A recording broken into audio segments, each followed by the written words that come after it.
Welcome back to Introduction to Higher Mathematics. In our last lecture, we talked about the language of proofs.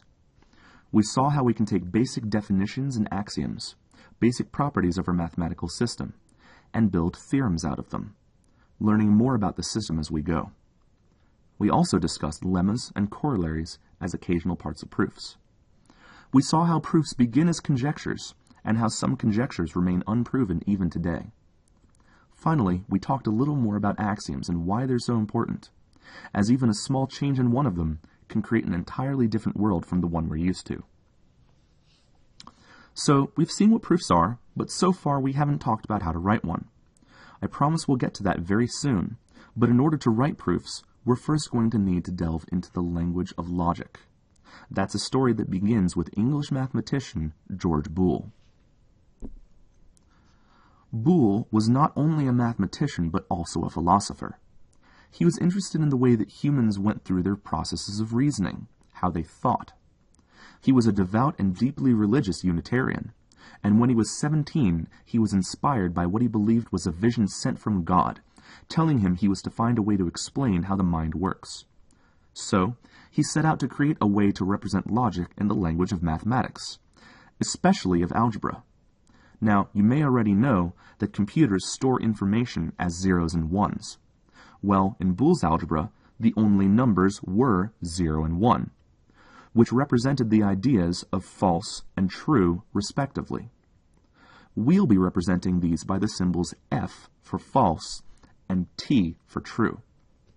This type of algebra is today remembered as Boolean algebra, and Boole's name further lives on in the minds of every programmer who's worked with a Boolean variable type, which stores values of, you guessed it, true or false. The logic we're about to discuss right now is actually called propositional logic. So naturally we'll be concerned with propositions. A proposition is a statement that must be either true or false. We call the truth or falsity of a proposition its truth value. Each proposition must have exactly one of these two truth values. Consider the following sentences. The Earth is round. 5 plus 6 equals 11. Tokyo is the capital of China. Please do your homework. There is life beyond our solar system. And finally, x squared minus 25 equals 0. Which of these sentences do you think are propositions, and which do you think aren't? And for those that are propositions, what are their truth values? Well, let's look at each of them in turn. The Earth is round. This is in fact a proposition, because it must be either true or false. In this case, as most of us in modern society know, its truth value is true. Next, 5 plus 6 equals 11. Yes, this is a sentence, and it's a proposition, one that is also true. Next, Tokyo is the capital of China. This too is a valid proposition, though its truth value this time is false. Tokyo is the capital of Japan, not China. Please do your homework. This is not a proposition, because there's no way to say it's true or false. It's a command, not a statement. Next, there is life beyond our solar system. We don't know the answer to this, but I'm sure you can agree that either there is life or there isn't, whether or not we currently know the true answer. So the statement must be either true or false and is therefore a valid proposition. Now this last one is interesting. X squared minus 25 equals 0. We might want to say that this is neither true nor false, because we don't know the value of x. However, this actually does count as a proposition. The reasoning is that if we did know the value of x, we would be able to evaluate the statement as either true or false. Whether we happen to know the value of x at the moment is irrelevant. When we talk about conditionals, you'll see why these kinds of statements are so essential.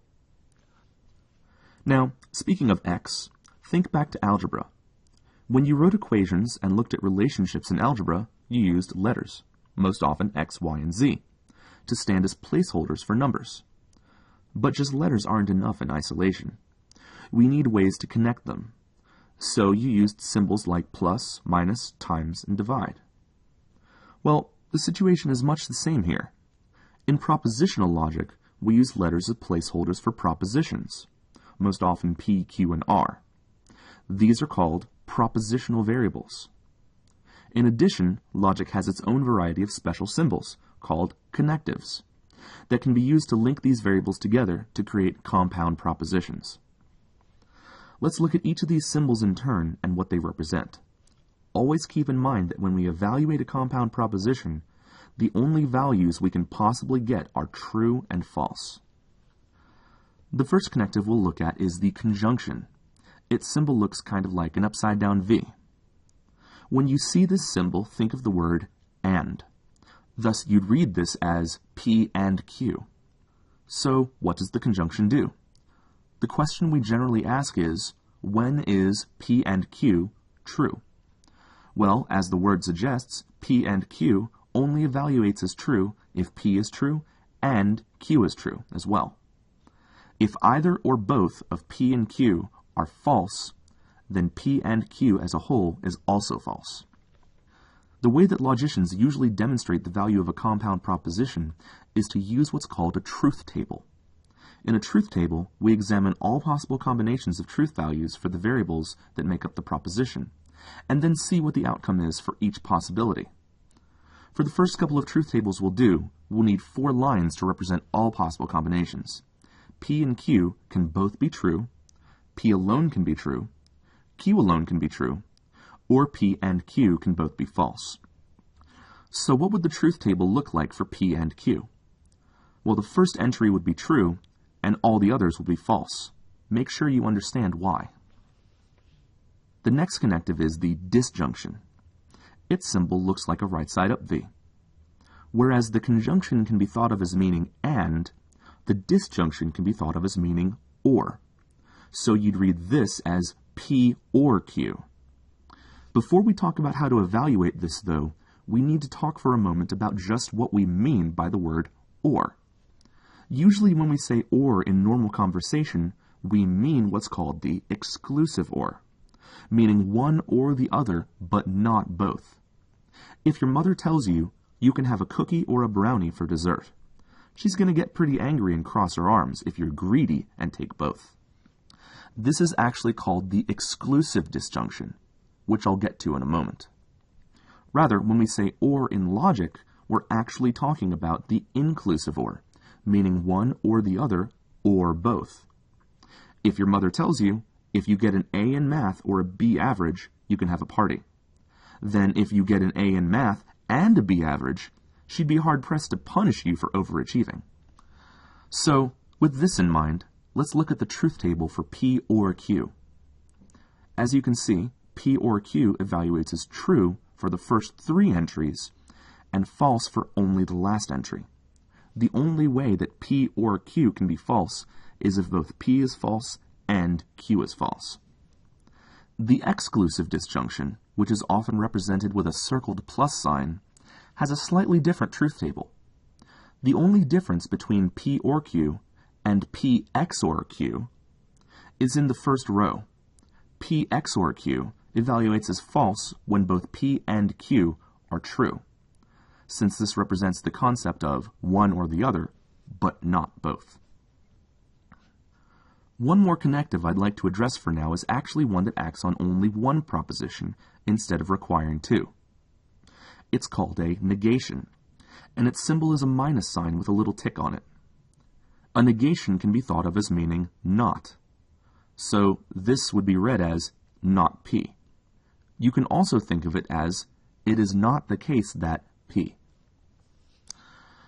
As you might expect, the negation of a statement gives you the opposite truth value of that statement. So, as shown in this truth table, if P is true, then not P is false. If P is false, then not P is true. Note that we only needed 2 lines in this truth table, because we're only concerning ourselves with the truth value of a single variable, P. Anyway, now that we've seen a few of the connectives, let's combine them. You'll really see the resemblance here to good old algebra. We can create combinations of a number of propositions by linking them together with various connectives, creating what we call a propositional expression. Evaluating an expression is as easy as breaking it down into its individual ands, ors, and nots. We can also group certain parts of the expression together by using parentheses or brackets. This naturally leads us to the order of operations for propositional expressions. First, anything in parentheses takes precedence over everything else. Next, we evaluate all negations. Then, all conjunctions going left to right. And finally, all disjunctions also going left to right. For example, look at this statement. P and not Q, or not P and Q. Suppose P is true and Q is false.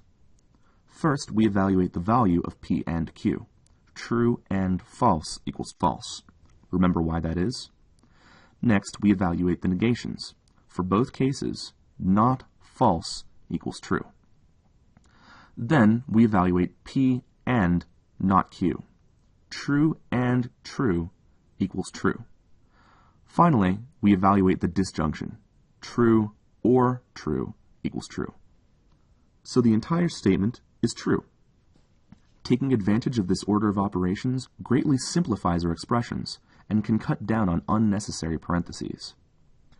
We can even make a truth table for this expression. In this case, it makes sense to break it down into smaller steps. Set up the conventional truth table for P and Q.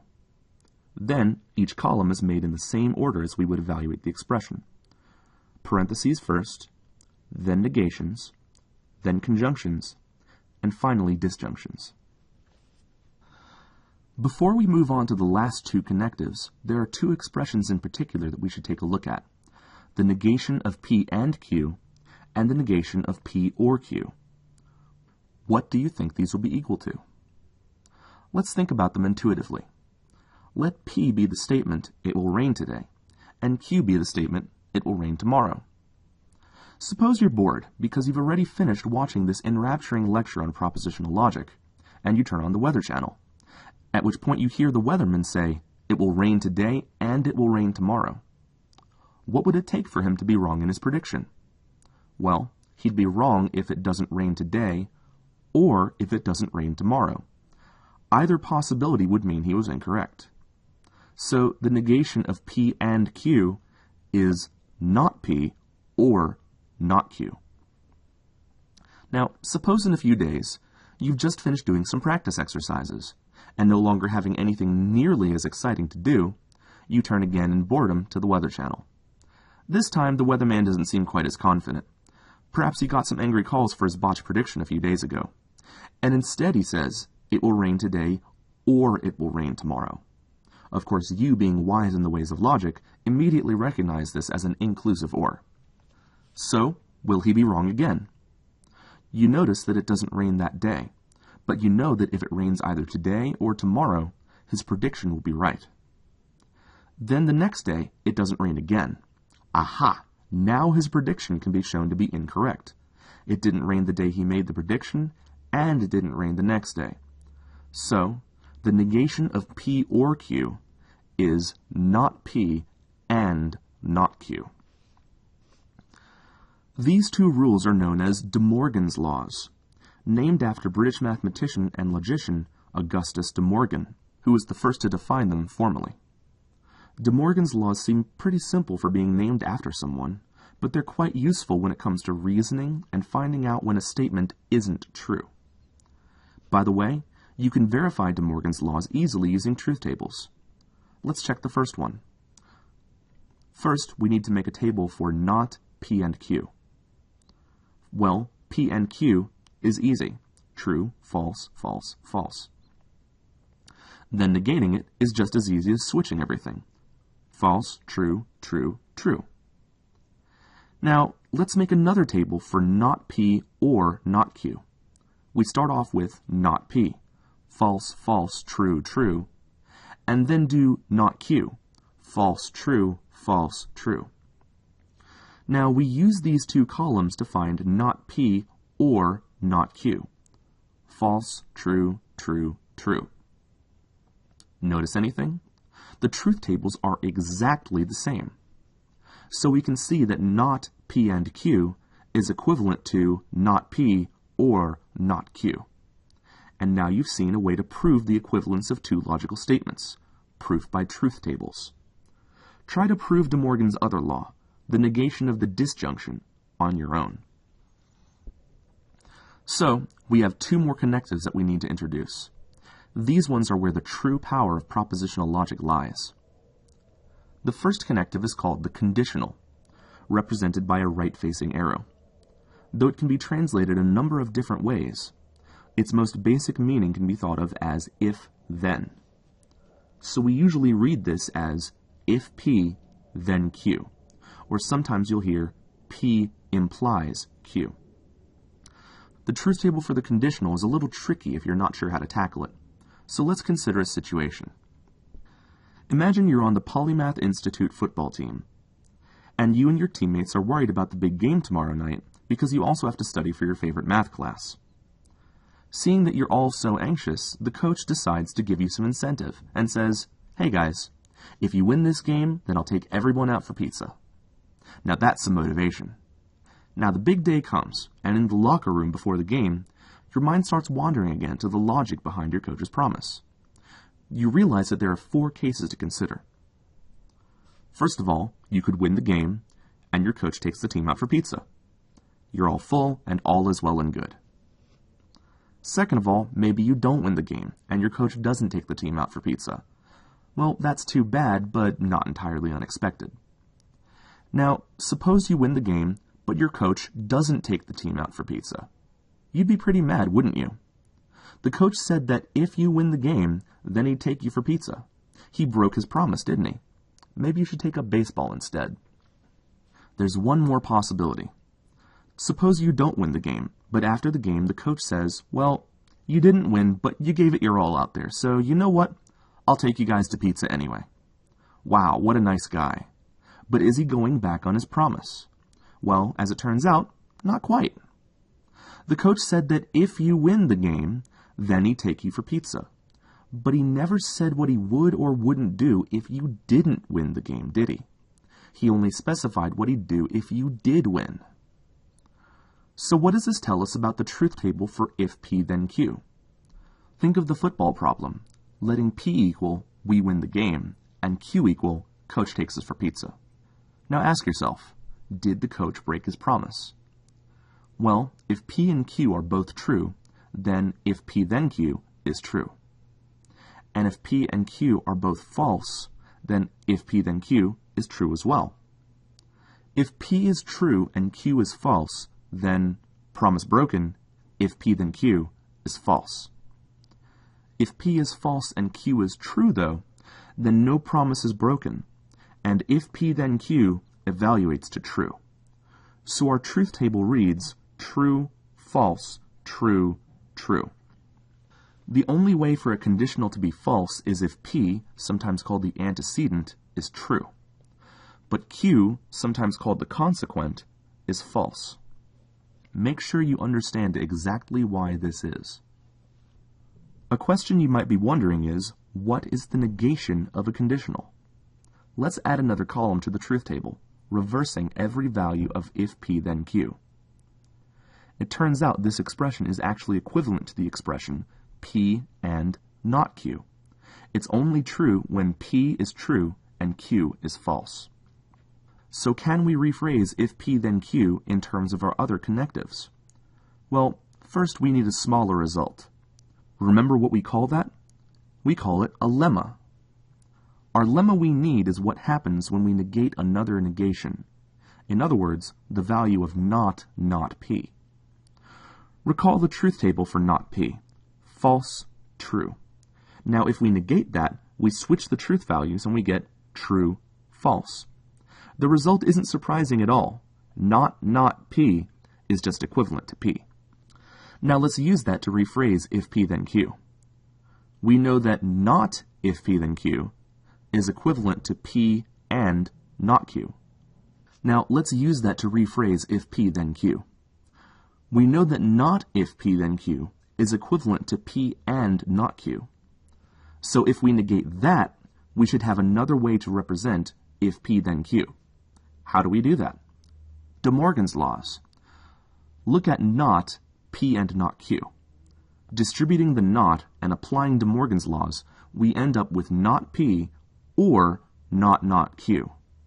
Well, what's not Q? That's just Q. So now we can see that if P then Q can be rewritten as not P or Q. Notice we didn't even really need a truth table here. We just needed some algebraic massage. Now think back to our football situation and remember the coach's promise. If we win the game, then coach will take us for pizza. Are you hungry for pizza yet? With every conditional statement come three related phrases that we should look into. The first is called the converse. To find the converse of a conditional statement, switch the order of P and Q. So you have if Q, then P. So the converse of the coach's statement is, if coach takes us for pizza, then we must have won the game. Is this true? Not necessarily. Remember, if you lost the game, coach might have just decided to be a nice guy and take you for pizza anyway. The second related statement is called the inverse. To get the inverse, we negate P and Q. So we have, if not P, then not Q. The inverse of the coach's statement is, if we don't win the game, then coach won't take us for pizza. Is this true? Again, not necessarily. Coach never said what he'd do if we didn't win the game. The last statement is the contrapositive. We make the contrapositive by negating P and Q and switching their places. So we have, if not Q, then not P. So the contrapositive of coach's statement is, if coach didn't take us for pizza, we must not have won the game. Now, think, is the contrapositive necessarily true? This time, the answer is yes. Remember that the only way coach can break his promise is if you win the game, but he doesn't take you for pizza. So, if you didn't go for pizza, but coach didn't break his promise, then you must not have won the game. So as we can see, a conditional statement is not necessarily equivalent to its converse or its inverse, but it is necessarily equivalent to its contrapositive. Keep these facts in mind. They'll become very important when we talk about writing proofs. Can you prove that a statement is equivalent to its contrapositive, but not its inverse or its converse? Try it with truth tables. By the way, there's another kind of conditional, written with a left-facing arrow instead of a right-facing one. As you might expect, this means the same thing as if Q, then P. Alright, one more connective we need to talk about. This one is called the biconditional, written as a double arrow. When we see this, the most common way we phrase it is P if and only if Q. Also in textbooks you might see the abbreviation IFF for if and only if. This is kind of a two-in-one conditional, and the double arrow symbol suggests exactly what you get. P if and only if Q means if P then Q and if Q then P. Or, using the contrapositive of the second statement, it also means if P then Q and if not P then not Q. So you can see this is a bit tighter of a restriction than the original conditional. Suppose your coach said, I will take you to pizza if and only if you win the game. Yes, by the way, we switched P and Q this time, but that won't matter. See if you can understand why. Now, if you win the game, coach will take you for pizza. But if you don't win the game, coach will not take you for pizza. So the truth table for the biconditional is a little different from the truth table for the conditional. This time it reads true, false, false, true. It's almost the same as before, but this time, if you don't win the game, but coach takes you for pizza anyway, he's actually gone back on his word by being too lenient. Now you know a good collection of connectives for propositional logic. By the way, where do the conditional and the biconditional fit in the order of operations? It turns out they fit right where we left off. After evaluating parentheses, negations, conjunctions, and disjunctions, we evaluate conditionals next, and finally we evaluate biconditionals last. So there you have it, the complete order of operations. One more note. We've been discussing expressions this whole time, but if you noticed, we haven't actually talked about any equations. In algebra, you can do plenty with addition, subtraction, multiplication, and division, but you can't really show relationships until you start using an equal sign. Logic has its own sort of equal sign, and if you've noticed, you've seen it a couple of times throughout this lecture. It's sort of a double-double arrow, like this. And rather than being read as equals, it's usually read as is equivalent to. There's a big difference between an equivalence and a biconditional. A biconditional is a connective, while an equivalence shows a relationship between two entire expressions. Anyway, that's it for this class. Next class, we'll be using propositional logic to start writing real proofs. See you next time.